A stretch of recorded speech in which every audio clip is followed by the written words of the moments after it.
انت اتحكم عليك بحكم حضوري بالحبس في جنحة، مثلا هنقول 2 حبس، كنت عامل توكيل لمحامي وحضر مكانك الجلسة واتحكم عليك ب2، او اتحكم عليك بأي حكم يعني في جنحة. فانت اتوترت، اعصابك ثابت، رجليك خبطت في بعضها، وترتب على هذا الرعب لخبطة، ما بقتش عارف تعمل ايه. ناس تقول لك غير المحامي، ولو قال لك تعالى نعمل الاستئناف في ال10 ايام اللي بعد الحكم قول له لا، طنشه وتسمع لكلام الناس وتحاول تشوف محامي تاني. انت كده يعني جبت التايهة. بلاش يا عم نقول ان انت حد خوفك من المحامي، خلينا نقول ان حد فهمك وقال لك ان بعد 3 سنين هتنقضي الدعوة الجنائية بالتقادم. اختفي انت بس ال3 سنين دول، دي جنحة يا عم، وتنسى ان ده حكم حضوري، وتيجي تعمل استئناف بعد 3 سنين عشان تدفع بانقضاء الدعوة الجنائية بالتقادم وتقدم دليل عذر،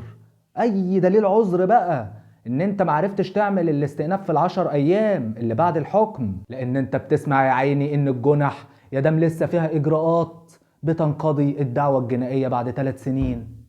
غلبان انت، اي كبدة في القوانص، انت فاكر نفسك محامي للأسف. بس احمد ربنا برضو اللي انت لقيت الفيديو ده واسمعني. بسبب خوفك وتوترك وعدم ثقتك في المحامي اللي حضرتك اخترته، ضيعت المدة التي حددها القانون للاستئناف بتاعك امام محكمة الجنح المستأنفة. وواحد كمان زاد الطين بلة وقال لك ان الحكم في الجنح يا دم مش نهائي بينقضي بالتقادم بعد 3 سنين بناء على النصوص الواردة في قانون الإجراءات الجنائية. احنا آمنا بهذا ولم ننكره، وإن مادة السقوط بعد 5 سنين من صيرورة الحكم نهائيا، والله آمنا. ولكن احنا هنا دخلنا في قطعة تانية في القانون، حتة تانية خالص، مجال آخر.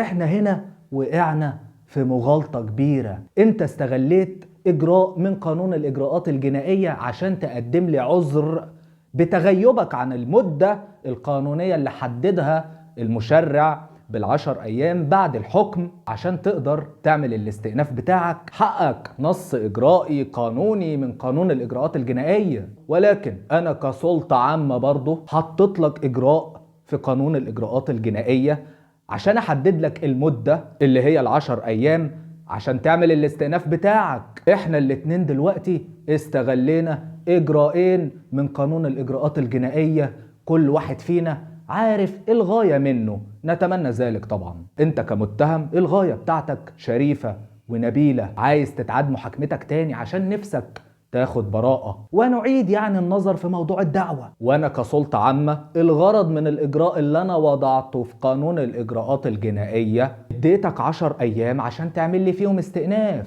عشان غايتي انا كمان شريفة ونبيلة وعايز اعيد النظر في الدعوة يا عم عشان ما اظلمكش ونبص تاني في القضية ونحكم فيها من الاول وجديد، ويبقى انت اخدت فرصة تانية للنظر في موضوع الدعوة. هنا بقى نيجي للمشكلة، بنقدم دليل العذر للمحكمة عشان نقول للمحكمة والله انا ال10 ايام دول كنت تعبان، عندي شوية سخونية مثلا، وده اجراء المحكمة عارفة انه اجراء شكلي عشان نبص في القضية، ما عندناش مشكلة نبص في الموضوع. طيب يلا نبص في الموضوع، نلاقي حضرتك جاي تقول لي ندفع بانقضاء الدعوة الجنائية بالتقادم. ترتتتا، ايه ده؟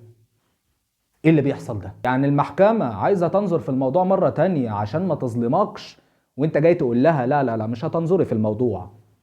جاي بتستغل اجراء شكلي عشان تهرب من النظر في الموضوع. هنا بتظهر المشكلة. انا كسلطة عامة حطيت اجراء انا عارف الغاية منه، وانت استخدمت الاجراء عشان مصلحتك. مين يحكمنا هنا بقى؟ ما انت واقف على نص قانوني وانا كمان واقف على نص قانوني، والنصين وغيرهم في قانون الاجراءات الجنائية. مين اللي هيحكم الاجراء هنا بقى؟ مين اللي اجراؤه هيمشي؟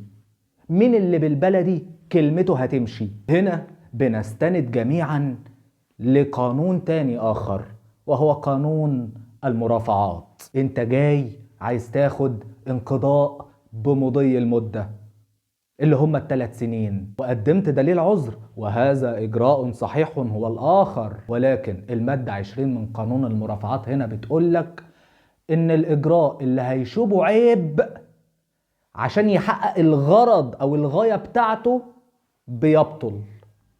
شفت هنا المفاجأة؟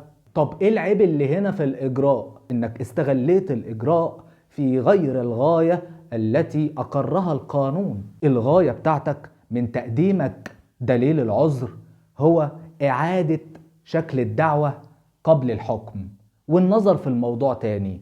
تمام، انت عايزني انظر في الموضوع صح، لكن انا مش شايف ان انت جاي تنظر في الموضوع.